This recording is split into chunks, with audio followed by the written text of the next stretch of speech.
आगारी पर बैठी के हरा न बजे वो हरन। वो इशारा देखो, अगर नजरिया देख ले हम सच्चाई बताबे छियै। हम गाना गेलिए एक माँ और बेटे के बीच की बात है।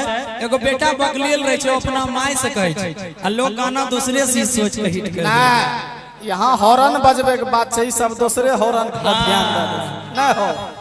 हमें बजाने छे गरीब वाला हॉर्न, जे गरीब रहे छै। हां गाना कोना हिट भेले, गाना भेले दोसर हॉर्न सोच के आबू सब आई जातो। हमने कहबो है ना, चलिए कोई नहीं, जो आपको पसंद है गौरव उसी के लिए हाजिर है।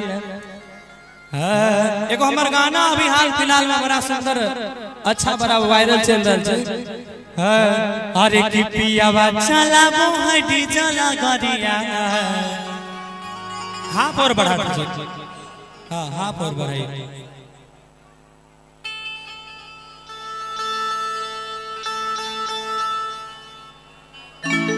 और कार्यक्रम अच्छा लग रहा तो मैं चाहूंगा एक बार जोरदार ताली बजा दे। आप लोग ताली बजाते रहिए। क्या बात, एक बार दिखा दीजिए थोड़ा सा सुशील भैया।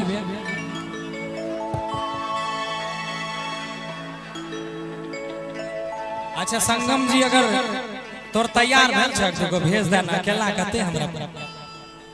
यदि जो लोग तैयार हो गए हैं तनी आ जाइए। अकेला नेगेटिव करंट अच्छा नहीं लगे छै, पॉजिटिव रहे छै। हां वो सुना दे छी। चल आवा हे गुल के गुल्ला सबके रसगुल्ला। उ रसगुल्ला नहीं छके, उ पुरनका चम्मन परास छके। उ कौन चम्मन परास जाने छो? उ खाए वाला ना, उ देखी और मोटाई ना। केकरा केकरा चम्मन परास चाहिए एक बार हाथ उठा के बताओ तो सबके। तो एक बार जोरदार ताली बजा दीजिए आप लोग। क्या बात। देखिए अगर चवन परास सब तैयार छो तो चल आओ, तब तक कुछ कुछ सुनाई दे जाए। कल के एक गीत अभी हाल फिलहाल में बड़ा हम गाब रहे छे और अच्छा खासा प्यार में